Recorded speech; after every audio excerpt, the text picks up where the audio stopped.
এখানে জঙ্গল ছিল, বাড়িও ছিল।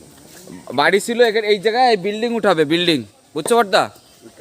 কাকা এখানে বিল্ডিং উঠা দেবে এবং যাতে তোমরা এসে থাকতে পারো সেই ব্যবস্থা করা হচ্ছে। হ্যাঁ, হচ্ছে রুমে আছে এসি টেসি সব করে লাগাই দিবে। কেটা ভাবি? হ্যাঁ, আমরা তো ওখানে উঠছি, তো ওখান থেকেই তো এখানে আসলাম, কথা বুঝছো? সব অসিনপুরের বহর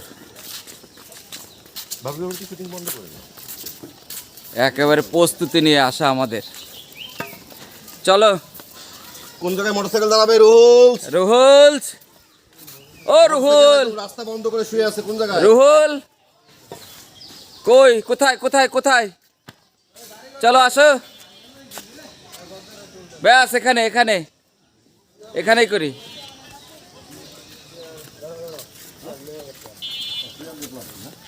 চেয়ার নিয়ে আয়, চেয়ার নিয়ে আয়। হ্যাঁ, কে অসহায়?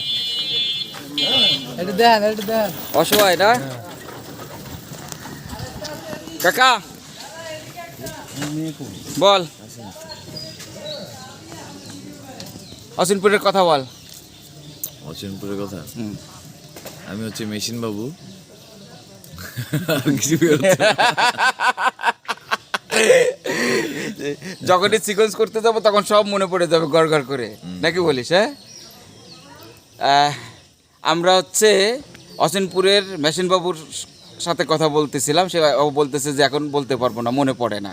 সবাই ওর জন্য দোয়া করবেন। ও হচ্ছে আমার ভাইপো, আমার কাকা। হ্যাঁ, ওর জন্য দোয়া করবেন, ওর জন্য ভালো থাকে এবং ও যাতে আরও সুন্দর সুন্দর কাজ করতে পারে, এই জন্য ওর জন্য দোয়া করবেন, সবাই মন থেকে দোয়া করবেন। Thank you. ঠিক আছে কাকা? ওকে, চলো। একটা জায়গায় ষড়যন্ত্র হচ্ছে, এই ষড়যন্ত্রটা আপনাদের একটু শোনানোর দরকার। আমি সেটা দেখাই। জমি ধরতে একদম এই যে ষড়যন্ত্র করার মানুষ কি জমে যেত বলো? আমি বললাম যে একটা ওঝা ক্যারেক্টার, যখন স্ক্রিপ্ট পড়ি তখন হচ্ছে আমাদের ইকবাল ভাইয়ের কথা মনে পড়ছে। ওটা বলতেছিলাম পর্দায় যে দেওয়া যাবে না, না দেওয়া যাবে না কেন? আরেকটা কলিগ আমাদের তো ভাই, হ্যাঁ, নিচে তারে, ওটা তো আমার ভাই।